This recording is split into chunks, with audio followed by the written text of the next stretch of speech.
Con más de 5 millones de parados y con la perspectiva de tener que seguir lidiando con unas cifras indecentes de desempleo, muchos se preguntan quién representa a día de hoy los valores, la defensa de los derechos de los trabajadores. ¿Lo hacen los sindicatos?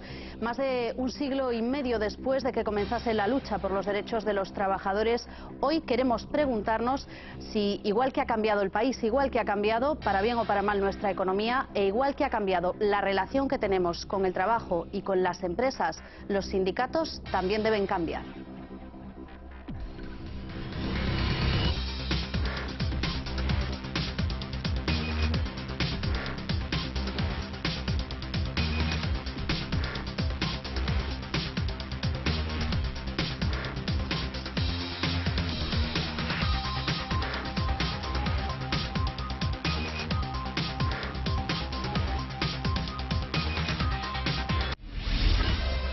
Llueve sobre el mojado para los sindicatos. Al escándalo de los expedientes de regulación de empleo irregulares en Andalucía se han sumado los de las supuestas facturas falsas y también los de supuestos fraudes en el caso de los cursos de formación. Estamos hablando de miles de millones de euros defraudados por parte de organizaciones que tocan también a los sindicatos. En una situación como esta, los sindicatos desde el sur, desde Andalucía, se defienden asegurando que no hay una causa generalizada, que se está produciendo una causa generalizada contra los sindicatos y que a lo que estamos asistiendo es a un linchamiento generalizado de las organizaciones sindicales.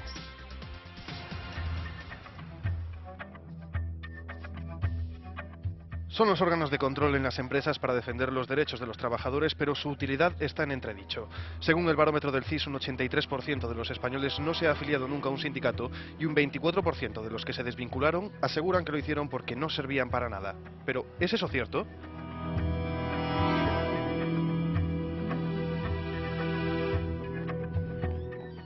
Corren malos tiempos para los sindicatos. El caso de los ERES en Andalucía ha sido un duro golpe. Sobre esto de lo que uno debía saber o no saber, sobre esto le pediría al PP prudencia. Dar cuanta información sea necesaria. Más de 160 personas están ya acusadas en este caso, entre ellas varios líderes estatales de UGT y comisiones obreras. Comisiones Obreras no ha cometido ninguna ilegalidad.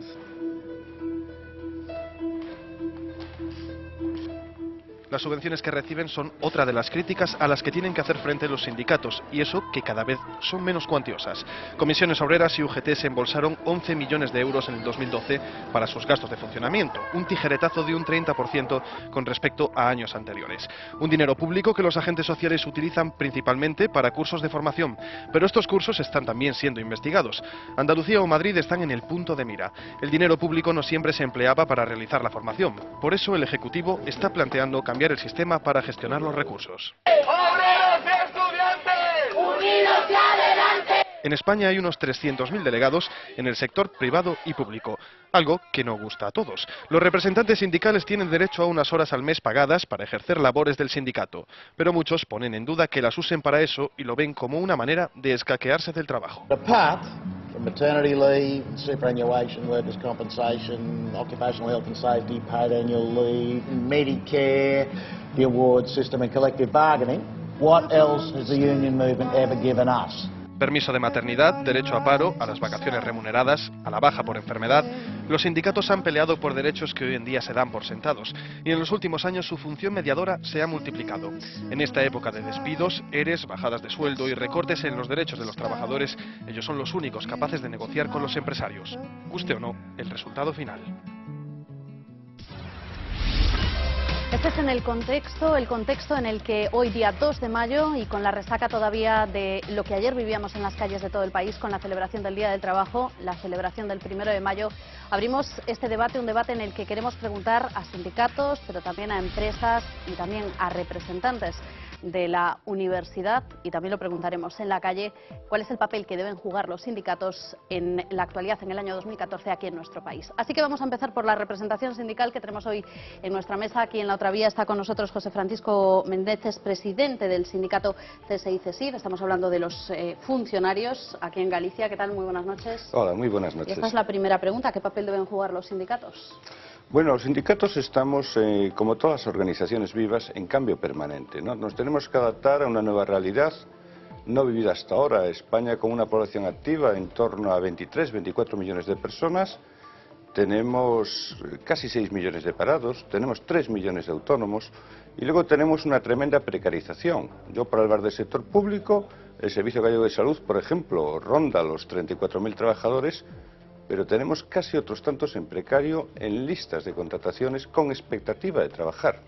Es decir, no vale ya el modelo sindical de la Europa, de la España, donde gran parte pues era sector industrial, donde el sector industrial estaba en torno al 27%, hablo hace 10 años o 15 años, Demetrio me corregirá, pero en torno al 25-26% de los trabajadores era sector industrial, donde era un sindicalismo de grandes factorías, era un modelo sindical. Hoy el sector industrial tenemos uno de los más bajos de la Unión Europea, estamos en torno al 16% el sector industrial, ahí está nuestra naval, a modo de ejemplo. Obviamente el sindicalismo se tiene que adaptar a esos nuevos tiempos, tenemos que encontrar formas de relación con los trabajadores en precario, formas de relación con los trabajos en paro. No hay que olvidar que si hay un salario mínimo, unas rentas de inserción, es gracias al trabajo sindical. Si no, no habría ningún servicio para gente en paro, ¿no? Está también con nosotros Demetrio Vázquez, el secretario xeral de la Unión Comarcal aquí en A Coruña de Comisiones Obreras. ¿Qué tal? Muy buenas noches. Hola, buenas noches. Decía José Francisco que tienen que adaptarse los sindicatos, pero ¿se han adaptado ya o están en ese proceso de cambio? Creo que o proceso é permanente, porque a situación é cambiante de xeito permanente. É certo, antes había un predominio da industria, gran industria, houve moita externalización dos traballos, subcontratación, creación de grupos de empresa, etcétera, etcétera, que requiere que os sindicatos se adapten. Pero a función, que eu creo que a pregunta inicial dos sindicatos é a que corresponde a quen chega á conclusión de que un en un os traballadores frente aos empresarios sempre perden. E que é necesario unirse, é necesario organizarse para defender mellores intereses na disputa que temos pola riqueza creada cos empresarios. O reparto da tarta que se dixo sempre. Os traballadores contribuímos a crear a riqueza e, por lo tanto, queremos a nosa parte, porque non traballamos polo amor á arte, sino precisamente porque requerimos que polo noso esforzo, polo noso traballo, teñamos unha compensación xusta. De un en un, perdemos sempre, somos máis leves. Por lo tanto, que temos que facer?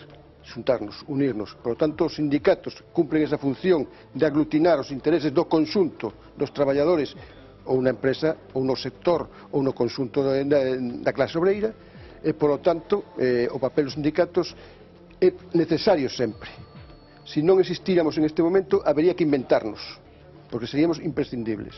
Entón, eu creo que, como inicio, a función dos sindicatos ten que ser aclarada que é esa, non? Eso que temos que facer, por eso existimos. Por eso existen tamén as organizacións empresariais, para afrontar conxuntamente un dos problemas que teñen precisamente en esa disputa da riqueza, a negociación colectiva, de como colectivamente disputamos ese capital que se xoga aí a favor ou en contra de cada un dos grupos enfrentados de intereses, non? Por lo tanto, eu creo que a idea de partida ten que ser esa. Os sindicatos existimos porque somos precisos para o conxunto da clase obreira, para defender os intereses comuns de todos, e se non existíramos, habería que inventarnos porque esa necesidade seguiría existindo. Pues vamos a ver qué es lo que dice la otra parte. Está con nosotros Enrique Mayón, es representante de la Confederación de Empresarios de Galicia, además de presidente de la patronal del metal. ¿Habría que inventar a los sindicatos si no existiesen? Pues sí, yo creo que empezando por la mayor, realmente, como decía ahora el representante de Comisiones Obreras, se necesita interlocución, ¿no? Desde luego el empresario en su empresa a nivel individual necesita, sobre todo en las medianas y grandes empresas, que haya algún representante con el que pueda pues intercambiar, por ejemplo, la organización del trabajo o las retribuciones salariales u otras condiciones.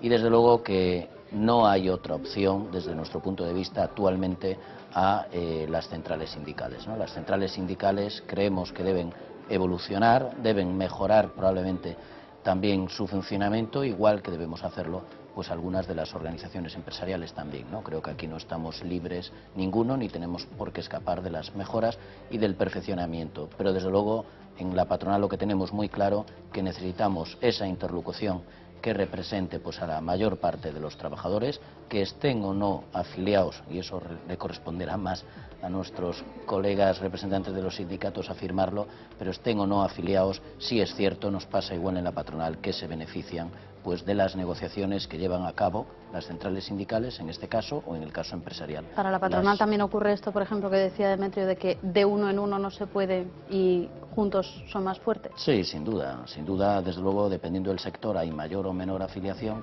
pero sí puedo decir que hay organizaciones empresariales con una baja afiliación y que en cambio han conseguido grandes avances, bien sea en el terreno pues político o político institucional o incluso con representantes de los trabajadores, y de esos avances se han beneficiado pues una parte importante de los empresarios que no están afiliados e integrados en una organización empresarial. Organizaciones empresariales y sindicales, estamos en el artículo 7 de la Constitución española, por algo estamos ahí, en la Carta Magna y en un texto que tanto sudor y tantas lágrimas pues provocó en su día, y creemos que en su justa medida y con actuaciones coherentes, que no siempre es así, los sindicatos, igual que las organizaciones empresariales, son instrumentos importantes para la democracia. Se han planteado ya varias cuestiones y quiero preguntarle a Rubén Hermida, es presidente de la Asociación de Jóvenes Empresarios de AG en Vigo, que nos diga efectivamente, ¿qué tal, Rubén? Muy buenas noches. Buenas noches. Si es la única alternativa, como dice Enrique. Bueno, de momento es la única que se ha inventado, ¿no? Decían que habría que crearlo si no existiera. Lo que habría que averiguar es si con el formato que tenemos actualmente, ¿no? Es algo que se ha comentado antes y es importante insistir, es el cambio de economía, ¿no? De una economía industrial de hace 20, 15 años a una revolución tecnológica, a una revolución de incluso la forma de las empresas, como ellas mismas se autogestionan, ¿no? O cómo se crea empresas de emprendedores mucho más pequeñas, mucho más rápidas, se aceleran infinitamente más rápido, y muchas veces, bueno, pues este tipo de a veces negociaciones pues sí que dilatan o a veces hacen incluso más pesado pues cosas que nosotros hemos criticado muchas veces, como es el elevado número de tipos de contrato laboral que hay, etcétera, ¿no? Al final lastra un poco la propia dinámica, ¿no? Antes era importante ser grande o pequeño, ahora ya no es ser tan importante grande o pequeño, sino ser rápido o más lento, ¿no? Entonces esa dinámica, por supuesto, como muy bien decía Enrique, todos tenemos que mejorar. Creo que los sindicatos y bueno, ellos son solo los que tienen los datos, comentabais, el 83% nunca está afiliado. Sería importante saber de ese 83 que nunca está afiliado, cuánta gente joven, por ejemplo, que yo me pego más a ese lado, ¿no? No ha estado afiliado nunca, ¿no? Que los ve completamente alejados porque realmente no comprenden ese modelo, ¿no? Yo creo que desde las asociaciones de lo que es patronal sí que tenemos una mecánica distinta a la hora de trabajar.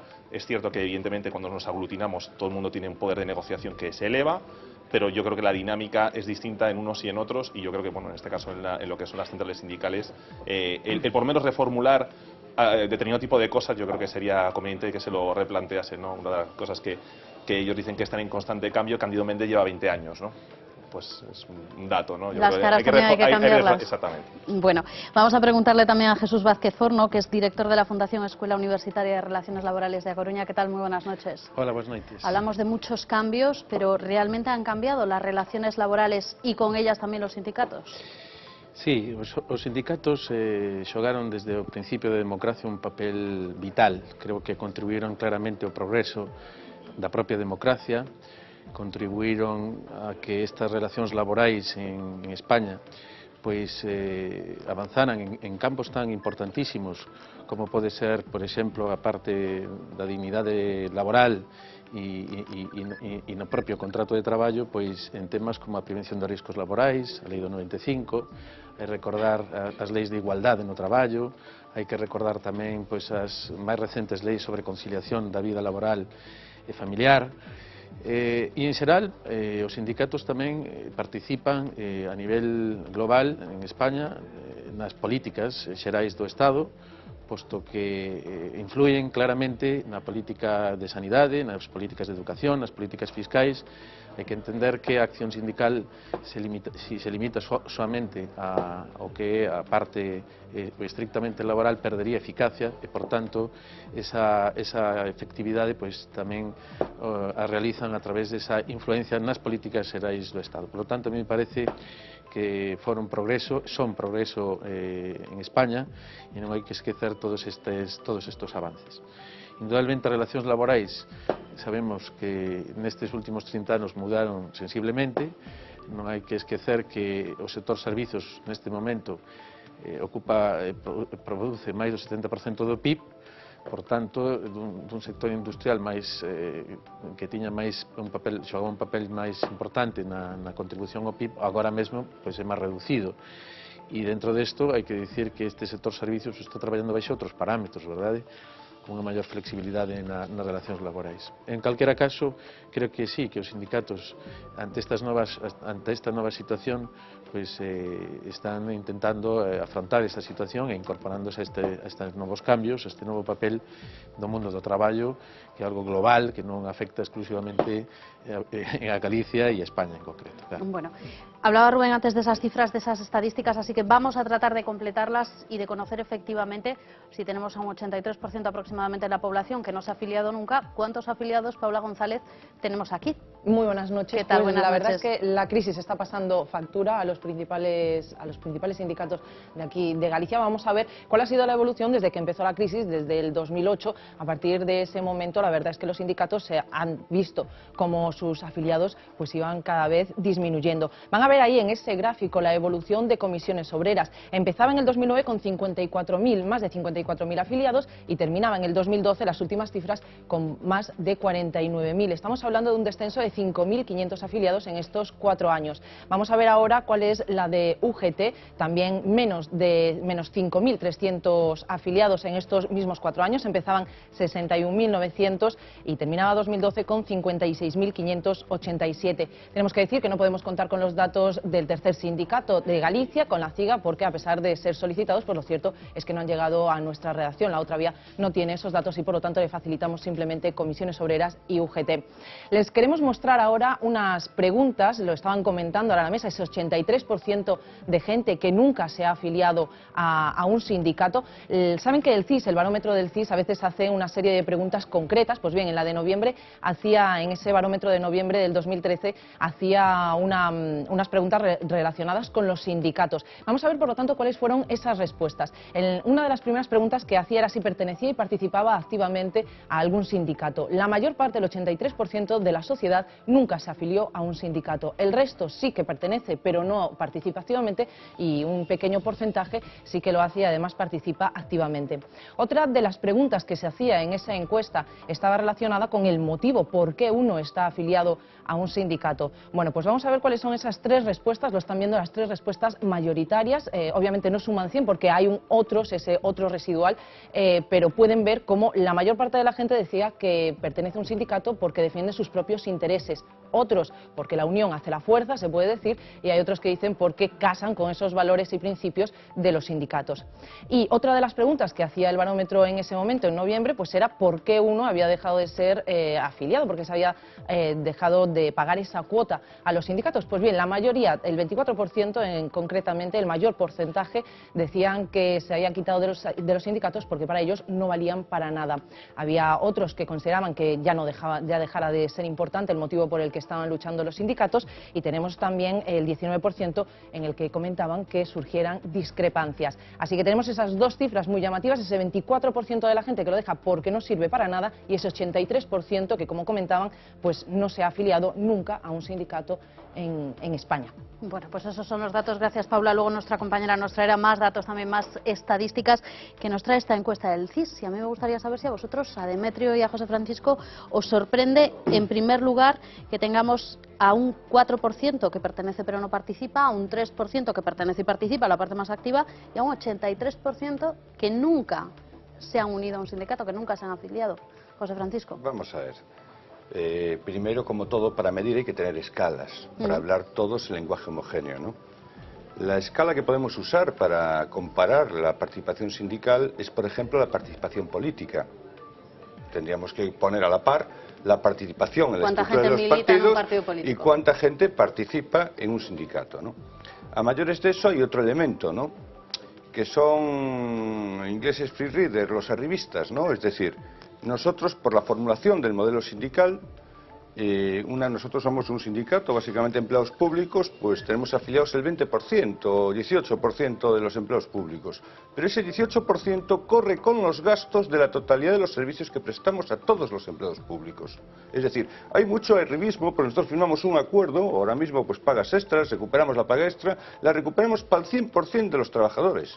Pero esa recuperación para el 100% de los trabajadores cae sobre las espaldas del 17, el 18% que está afiliado. Porque es un modelo sindical que puedo explicar bien el primer acuerdo de empleo del año 82, final del gobierno de UCD, un año después de un golpe de Estado, donde se opta por un modelo sindical con una financiación vía presupuestos generales del Estado para determinadas organizaciones. Luego hablaremos también de esa Y financiación. para otras, pues de otra manera, ¿no? Entonces, la participación sindical es la más alta de las organizaciones sociales de este país. Es decir, no hay ninguna organización social que tenga la participación que tenemos en los sindicatos, ninguna. No hay ninguna otra organización en este país que preste los servicios gratuitamente a todo el colectivo de afectados, financiándolo exclusivamente con una parte, porque en otros países hay otros modelos de sindicalismos, en todos hay sindicalismo, pero el sindicalismo va vinculado a que yo trabajo para mis afiliados y lo que consigo es para mis afiliados. Si hay una huelga y se gana esa huelga y hay una subida de X dinero, no es para los afiliados al sindicato, es para el 100% de los trabajadores, incluidos los que en la cafetería ponen podre a los compañeros que van a la huelga, se ríen de ellos diciendo, oye, no, es que para qué ir a la huelga si total a mí me lo van a aplicar igual. Y tenemos que vivir con eso todos los días. Es decir, hay una cultura y dice, no, ahí ya están, algo cobrarán. No, mira, hay unos principios de solidaridad. Hay muchísima gente a la que estamos enormemente organizados, que son nuestros compañeros, que hablamos de decenas de miles de delegados sindicales que dedican su tiempo a un principio de solidaridad, de trabajar por los compañeros, porque habla del compañero de las nuevas empresas. A mí eso me encanta. Es decir, yo como muchos gallegos hoy tenemos desgraciadamente nuestros hijos altamente cualificados, dispersos en altas empresas técnicamente muy desarrolladas, muy móviles, como autónomos, y cuando están en grandes multinacionales sin tan siquiera seguridad social. O sea, en el siglo XXI, países más ricos del mundo, profesionales los más altos cualificados de la Unión Europea, ¿y en qué condiciones están trabajando? Con un seguro médico privado, sin derecho a pensión, que no tengan una invalidez porque fuera del seguro no lo cubre nada. Te estoy hablando de los ingenieros que están trabajando en Emiratos, de los ingenieros españoles que están trabajando en Qatar, de los arquitectos españoles que están fuera. ¿En qué condiciones laborales están? Del siglo XIX. Del siglo XIX, salario puro y duro sin nada, un seguro médico privado, y vuelta aquí sin nada. Es decir, el sindicalismo hoy más que nunca es más necesario y con las nuevas formas más todavía. 3 millones de autónomos. De esos 3 millones de autónomos, ¿cuántos son falsos autónomos? Tú coges, es que hoy se despide a la gente y dices, no, tú sigues trabajando aquí de arquitecto, pero con contrato de autónomo. Y el contrato te lo pagas tú, y a ti te pago por hora.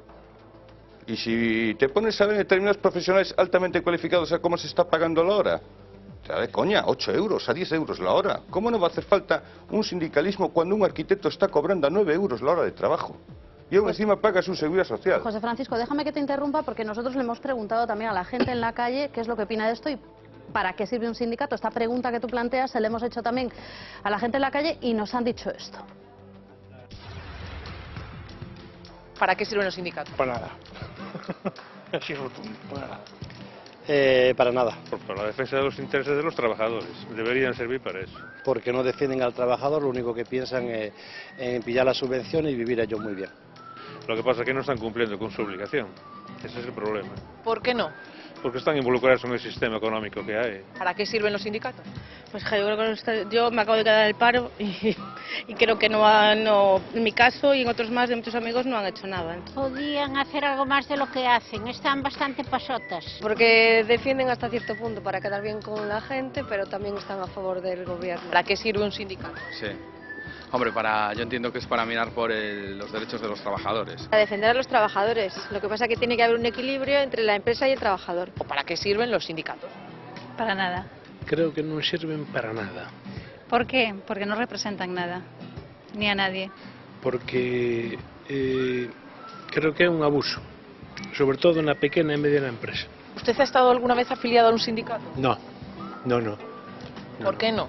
Bueno, porque fui siempre empresario y estuve en el mundo de la empresa, ¿no? ¿Ha estado alguna vez afiliado a un sindicato o ha tenido que pedir asesoramiento?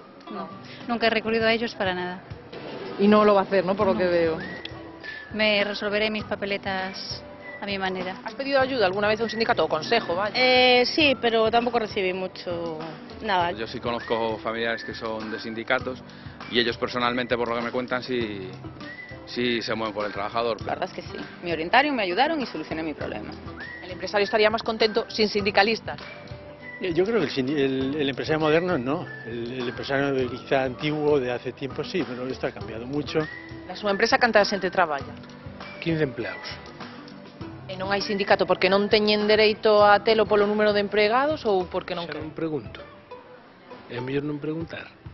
Esas cousas é mellor non preguntalas. Bueno, ya vemos que hay opiniones para todos los gustos, les ha entrado la risa a todos con esto último que decía este señor, pero sí me gustaría preguntarle a Demetrio si les sorprenden este tipo de respuestas. No. Que la gente tenga esta opinión, hombre, no voy a decir generalizada porque había un poco de todo, decir que no sirven para nada, que es muy fuerte decir esto. Sí, pero seguramente cando teñen algún problema miran o convenio, non caen na conta que o convenio lle negociou alguén. Que as condicións que teñen na empresa son froito de un traballo de outra xente. Que hai, a gran maioría dos traballadores traballan en empresas de menos 6 traballadores que non teñen dereito a ter representantes sindicais, donde os convenios colectivos os negocian os sindicatos, as condicións que teñen as pequenas, as microempresas, as legais, que son as que marca precisamente o carácter que ten o propio convenio colectivo, a forza de lei que ten, é porque se negociou. Que eles seguramente na súa empresa non terían capacidade de discutir nin negociar eso, nin obter esas condicións. Que cando algún vai ao desemprego e vai a cobrar o subsidio, ese subsidio é froito da loita dos traballadores e dos sindicatos para conseguilo, porque antes non había. Cando van a Seguridade Social ou van a ter unha protección social, é o froito da loita dos sindicatos. E os sindicatos nunca tuveron unha gran afiliación, pero sí precisamente porque somos conscientes que traballamos polo conxunto, non nos preocupamos ou non preguntamos se a xente está afiliada ou non á hora de que as cousas se apliquen.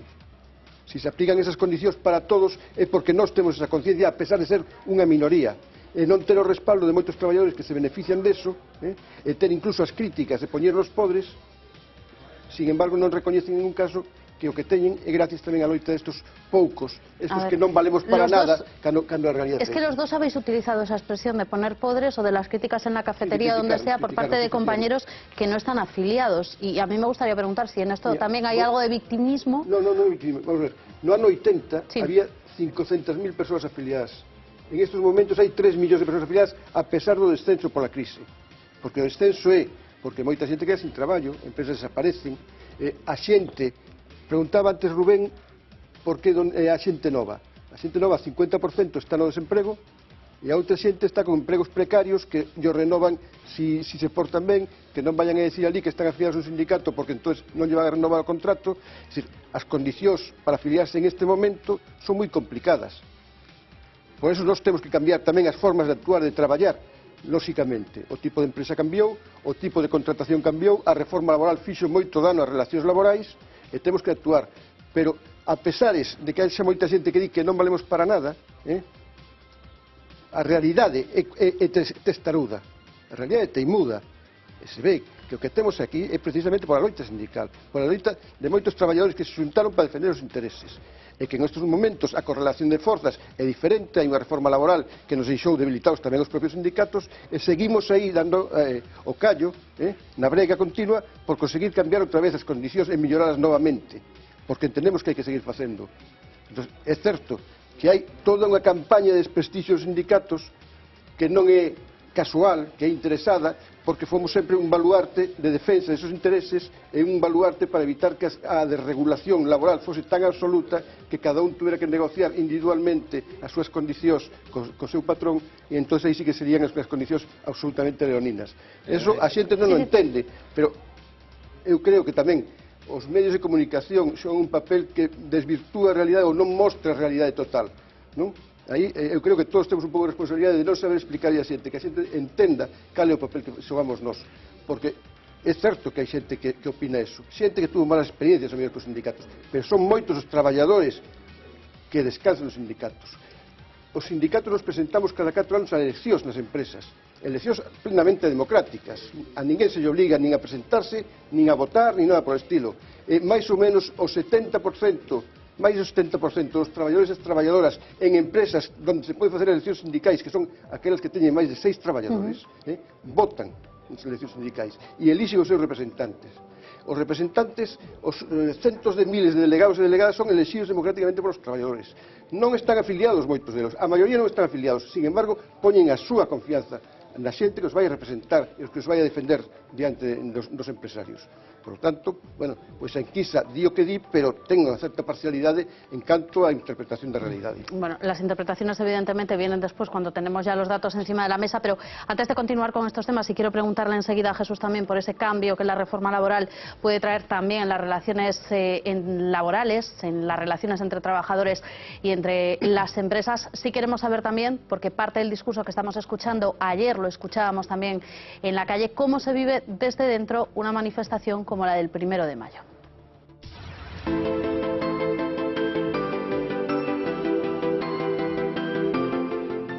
Y con Lola vamos a vivir este 1 de mayo. Seguirme, que vamos a la floristería, una chica encantadora, que ya todos los años le digo, ponme mucho rojo en el centro. Este año no defraudaron. Yo no sabía lo de la tele, pero ha quedado estupendo. No. Ya con el centro de flores nos vamos al primer acto del día para honrar a los caídos. Donde se hace una ofrenda de flores, se lee un poema y se toca la internacional, sí, pero con el clarinete, me parece que eso con el...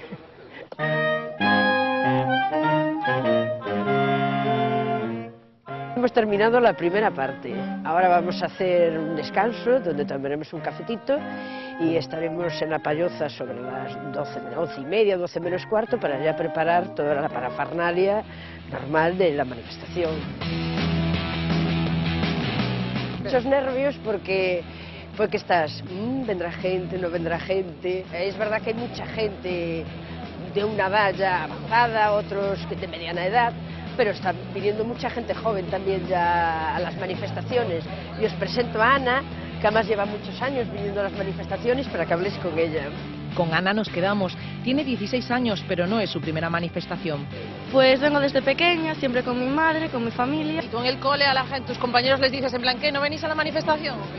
Bueno, intenté convencer a un par para que vinieran hoy, pero no hubo suerte.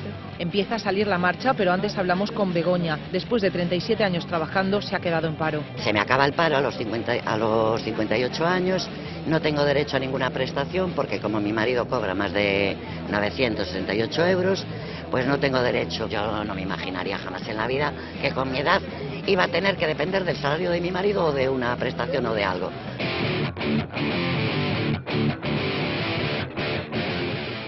Empezamos a caminar también nosotros buscando al bien más preciado, las nuevas generaciones. ¿Y por qué estás aquí? Porque mi abuela me manda. Si no, tú no venías. No. ¿Dónde te gustaría estar ahora? En mi casa. ¿Haciendo qué? Pulseras y viendo la tele.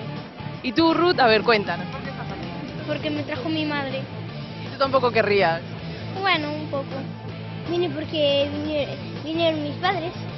¿Tú sabes por qué vienen ellos? ¿Sabes qué están reivindicando? ¿Por qué protestan? No. ¿A ti qué te gustaría estar haciendo ahora en vez de estar aquí? ¿Estar aquí? ¿Sí? ¿Te lo pasas bien? Sí. ¿Qué es lo que más te gusta? Comer. Pues eso llega luego, ¿no? Sí. Todavía no son conscientes de la situación que vivimos, pero ellos, los jóvenes, sí, y saben que les espera un futuro difícil. ¿Dónde está? ¡Que no se ve! ¡Vosotros de trabajo! ¿Dónde? Las tasas de paro, la gente se está yendo, los jóvenes están emigrando, se están yendo a trabajar fuera porque no hay trabajo y no hay oportunidades, hay menos becas cada vez. Yo supongo que en cuanto acabe la carrera, me quedan 2 años, si aquí no encuentro trabajo no me puedo quedar, necesito vivir y me tendré que marchar seguramente. Seguimos andando y nos encontramos con Lola en la cabecera de la manifestación. Con ella llegamos hasta el final de la marcha y nos despedimos después de un día lleno de reivindicaciones. Hasta el año que viene, que volveremos otra vez a estar en la calle. Por reclamar os dereitos colectivos dos traballadores. Hoxe mesmo, 1 de maio de 2014, en Turquía non poden celebrar libremente o 1 de maio porque o goberno prohibiu.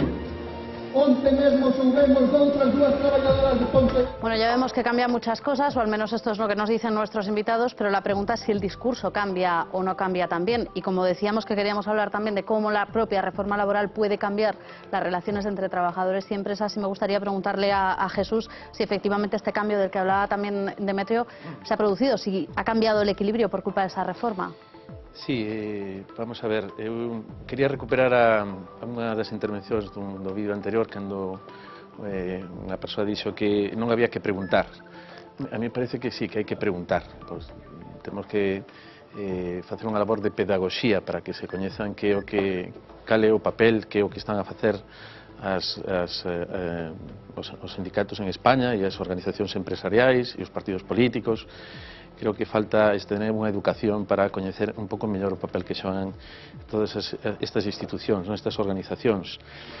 Tamén quero dicir que respecto á perda ou a baixa afiliación dos sindicatos en España non é algo extraño no contexto, digamos, máis próximo en Europa, Portugal, Italia, Francia.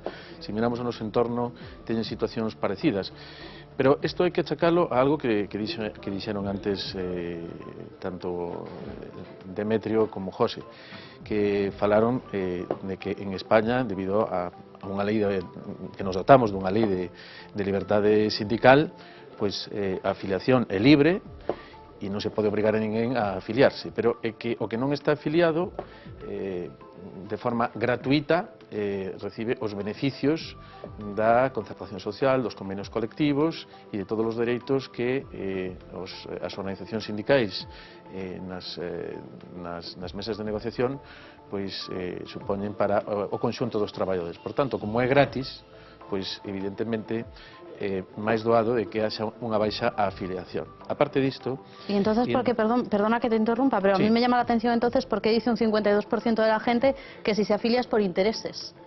Ni por valores, ni por esa cuestión de fuerza de la que hablábamos antes, sino por intereses. Bueno, vamos a ver, ao falar de intereses entendo que se refiere ás persoas que se afilan e entenden cal é ese papel e que hai que promovelo, e que hai que participar del. Por outra parte, e xa enlazando co que me estabas preguntando antes, entendo que tamén esas políticas laborais foron en certa medida nos últimos anos unhas políticas antisindicais, o digo claramente. Non só en España, tamén ocorreu en Portugal e ocorreron en outros países. A limitación do papel das organizacións sindicais na negociación colectiva, que é esencial, pois indudablemente supón unha merma dese poder das organizacións sindicais e, por tanto, das posibilidades de traballar a favor dos dereitos laborais. Por tanto, esa é unha política antisindical clara, que percibe o conxunto dos cidadáns e que a percibe como algo que ven do Estado e que efectivamente pode producir un progreso, pero que eu entendo que vai en contra desas posibilidades que teñen os sindicatos. Entendo, por tanto, que hai efectivamente unha baixa afiliación que se debe ao que antes falamos, e agora vendo estas intervencións da xente máis xoven, como antes comentaba aquí Rubén, que, claro, en principio observa pois o uso dunha parafernalia un pouco aparentemente lonxana como se moven os rapaces. Pero bueno, en calquera caso, como dixen antes, hai que facer unha labor de pedagogía por parte dos sindicatos, indudablemente actualizar o seu discurso, os seus medios de comunicación, xa o están facendo. Podemos acceder á súa página web, podemos acceder a outros medios tecnolóxicos que indudablemente sirven para dar a coñecer o seu traballo, pero este discurso, pois indudablemente debe achegar aos rapaces, a xente nova, que sabemos que ten moitas dificultades para asociarse a outros rapaces en xeral. Parece que o individualismo é algo bastante común entre a xente xoven, por tanto non é extraño e alleo unha organización sindical, non? Bueno, precisamente hablando de discurso, a mí me gustaría que tanto Enrique como Rubén estuviesen especialmente atentos a lo que vamos a escuchar ahora. Es parte de los discursos que ayer podíamos ver aquí en las calles de Galicia. Vamos a escuchar primero lo que decían los representantes sindicales aquí en Galicia, después escucharemos lo que decían los representantes de los dos sindicatos mayoritarios en nuestro país, en esas marchas centrales que en este caso tenían lugar en el País Vasco. Pero voy primero a pedirles eso a Enrique y a Rubén que tomen buena nota, que estén bien atentos a lo que decían los representantes de tres de los sindicatos aquí en Galicia. Estamos hoxe aquí para dicir que sin emprego non hai recuperación económica, sin emprego non é posible buscar unha saída á crise. Que non nos engañen, que non fagan propaganda, que non aproveiten a coyuntura para ahora, cando os datos da EPA dicen cal é a realidade crua deste país, salir e descolgarse como da chisteira con un mago dicindo que van a sacar 600.000 postos de traballo. Porque hai que investir, hai que facer investimento público productivo, apostar por un desenvolvemento industrial, unha base sólida industrial e, lóxicamente, apostar por a protección social de todas as persoas que hoxe están pasando moi mal. Ogallá nos equivoquemos e, efectivamente, a perspectiva sexa como a que di o goberno de previsión de crear moitos miles de postos de traballo nos 2 próximos anos. Nós eso non o vemos, non é creíble, as políticas que se están a facer non está a favorecer o crecemento económico. Esto es lo que decían los representantes de comisiones obreras, de UGT y de la CIGA aquí en Galicia, pero como decimos también ha habido discurso evidentemente por parte de Fernández Toxo y de Méndez desde los 2 sindicatos mayoritarios en nuestro país. Y esto es lo que han dicho. Es imprescindible la inversión pública, la inversión privada, que los salarios crezcan. Por esto hablamos de empleo de calidad, no solo en términos de calidad salarial. Que los salarios tomen más presencia para dinamizar el mercado interior, porque solo ahí encontraremos la oportunidad de generar los empleos en intensidad necesarios para reducir el paro y en calidad suficiente para que disponer de un empleo no pase a ser, como ya está siendo de forma bastante común, sinónimo de permanecer en la pobreza. La recuperación económica va a estar al servicio de la resolución del problema fundamental que tiene Europa y particularmente España, que es el problema del paro. ¿O va a estar prácticamente en exclusiva la recuperación al servicio del pago a los acreedores financieros? Esto es parte del discurso que ayer escuchábamos y decía que quería que prestasen especial atención tanto Enrique como Rubén, porque como empresarios a mí me gustaría saber si tienen la sensación de que este tipo de preguntas solo la pueden responder los sindicatos o que también la empresa tiene algo que decir al respecto, porque hablábamos del lenguaje y el tipo de lenguaje de consignas que hemos escuchado también en las manifestaciones es prácticamente el mismo que hace 25 años. Sí, yo sinceramente no me sorprende mucho estas últimas reflexiones porque realmente se está pidiendo mejores salarios, más empleo, ¿no? Yo desde luego creo que primero hay que ir por el capítulo 1 del libro y el capítulo 1 del libro es más empleo, más que hablar ahora de si los salarios son más altos o más bajos, ¿no? Yo sí discrepo. Hoy el ministro de Economía decía en una entrevista que no hay que centrarse tanto en los salarios porque cree que no tiene tanto que ver en este caso con el desempleo. Pues no lo he escuchado, pero estoy de acuerdo con él, ¿no? Yo creo que el capítulo 1 es solucionar el desempleo, para eso hay que apoyar más a las empresas, para eso los sindicatos tienen mucho que decir, porque yo creo que sin romper una lanza a su favor, pero la realidad es que, por lo menos en los sectores en donde yo estoy pues más inmerso, veo que hay mucho diálogo, que no hay prácticamente grandes incidencias con los representantes sindicales. Yo no vengo aquí a defender pues las actuaciones de ellos, porque sí hay cosas que se deben mejorar, pero ¿Por ejemplo?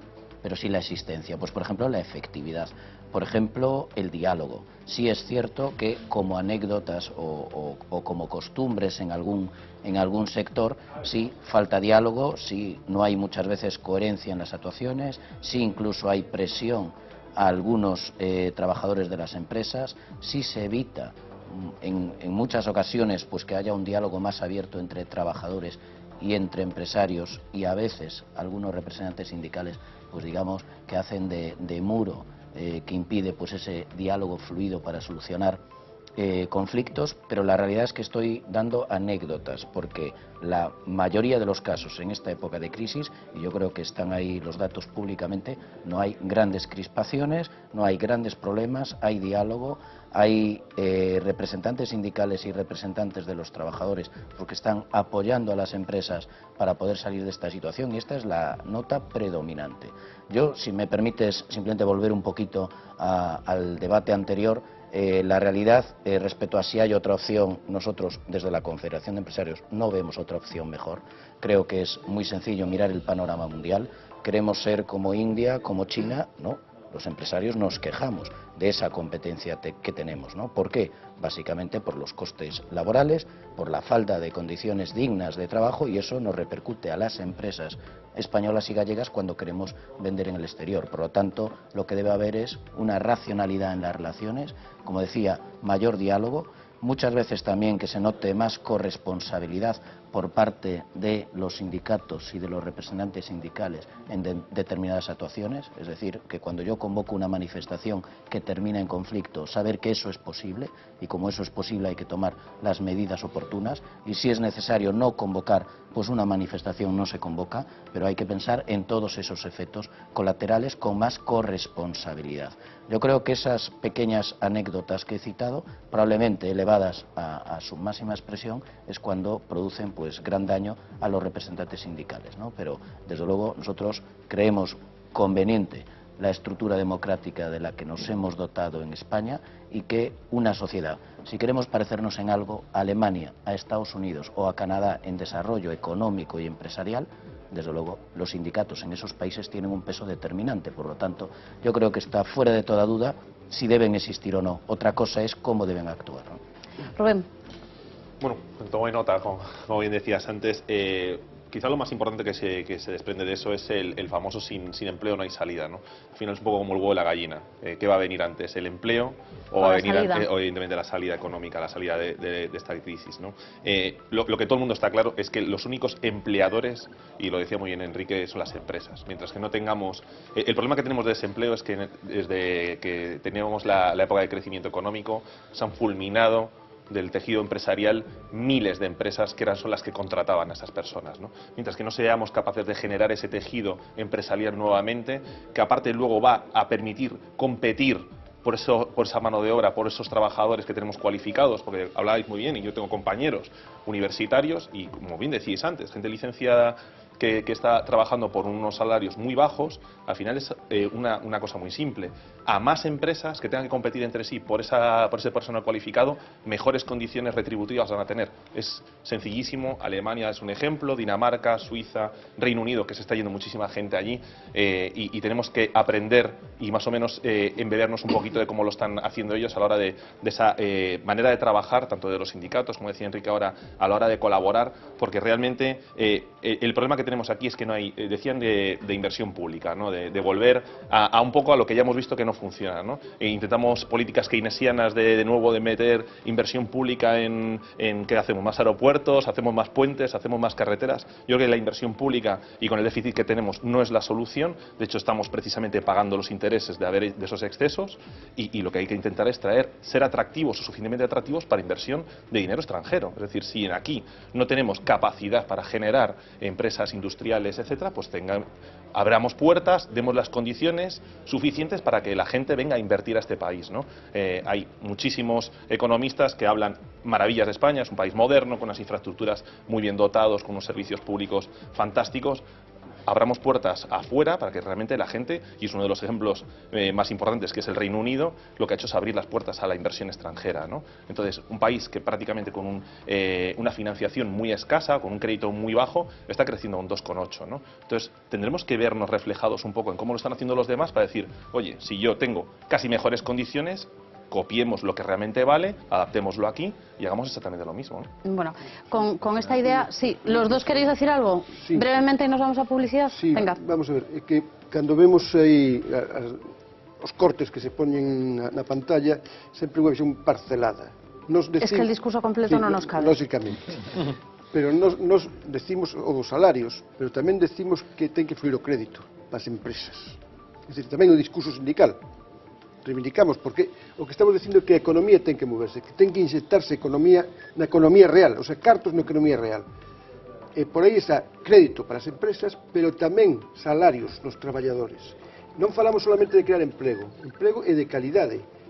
Calidade quere decir retribución xusta, suficiente, pero ademais estabilidade no posto de traballo. Porque senón, dá igual que eu cobre máis ou que me suba o salario, se non teño ninguna garantía de futuro, se non vexo saída a esta crise, o que fago é guardalo, por si acaso, por si as cousas siguen sendo mal. O que se trata é dar confianza, precisamente, a empresarios, porque teñen crédito, pero aos traballadores tamén que poden gañar máis cartos, recuperar poder adquisitivo, e non estamos falando de grandes subidas, sino subidas que teñen que ver tamén ca produtividade, ca propio incremento da produtividade das empresas, que dé certa garantía que a economía se pode mover. Eso é o que fai falta, non? En Estados Unidos afrontaron de outra maneira distinta a crise. E a crise era profunda tamén, como en Europa. E a Confederación Europea de Sindicatos está facendo un plantexamento que está falando de crear alrededor de 11 millóns de postos de traballo no conxunto de Europa, fundamentalmente nos países que estamos metidos na crise, os do sur de Europa e parte dos países do leste, que é precisamente de obra pública, ou sea, de inversión pública e tamén de inversión privada.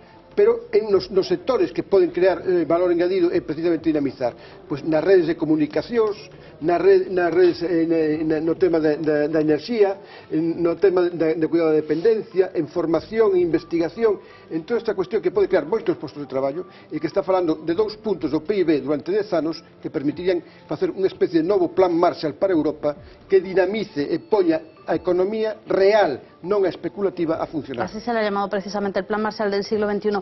José Francisco, ¿te importa que guardes el discurso justo para después de la pausa? Así hacemos un pequeño alto y volvemos enseguida. Seguimos hablando de esta cuestión y nos metemos de lleno en todos los escándalos que desde Andalucía están tocando también a los sindicatos en nuestro país. Volvemos enseguida.